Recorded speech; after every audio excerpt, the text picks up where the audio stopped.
Have you ever wondered why the most talented people often fail, while the ruthless ones seem to climb effortlessly to the top? It feels unfair. It feels broken. But what if the game isn't broken? What if you're just playing by rules that don't exist?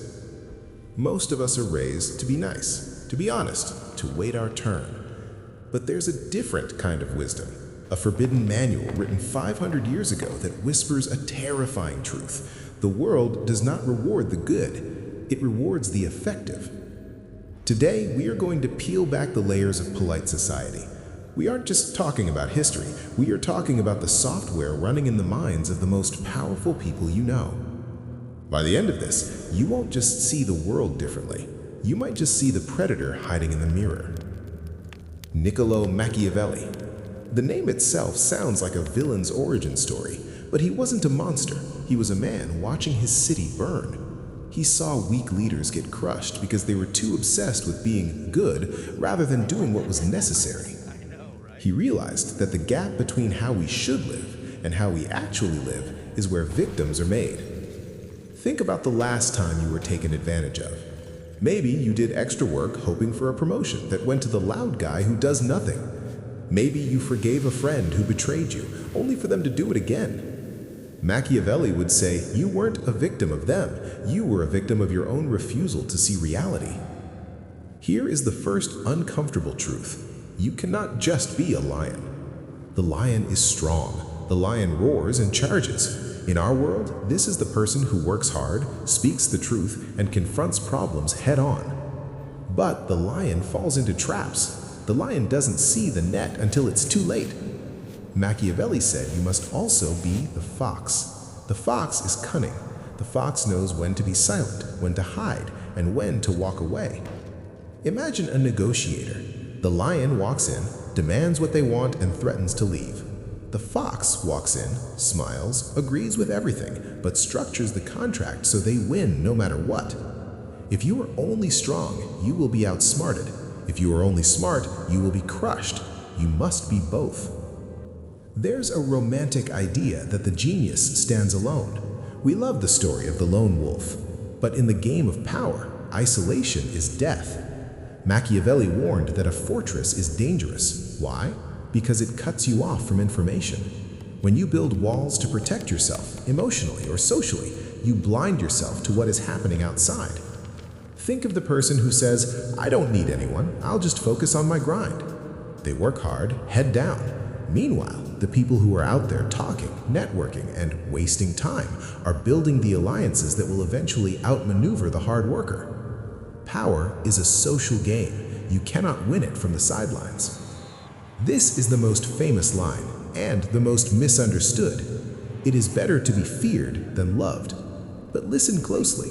He didn't say it's better to be hated. Being loved is fragile. People love you when it's convenient for them. They love you when you're giving them something. But the moment things get hard, love evaporates. Fear, or rather respect, endures. Think about a boss or a teacher you had who was incredibly strict. You didn't joke around with them. You made sure your work was perfect. You might not have wanted to have a beer with them, but you respected them. Now think of the nice boss who wanted to be your friend. When the pressure was on, did you respect them, or did you walk all over them? The psychological insight here is crucial. You cannot control how much someone loves you. That's their choice. But you can control how much they respect you. And in a chaotic world, reliance on things you can control is the only safety. Here is where it gets dark. Machiavelli argued that you don't actually have to be compassionate, faithful, or religious. You just have to appear to be. This sounds manipulative. It is, but look around you. The most successful influencers, politicians, and CEOs often cultivate a perfectly curated image of humility and kindness. They post about their struggles. They share vulnerable stories.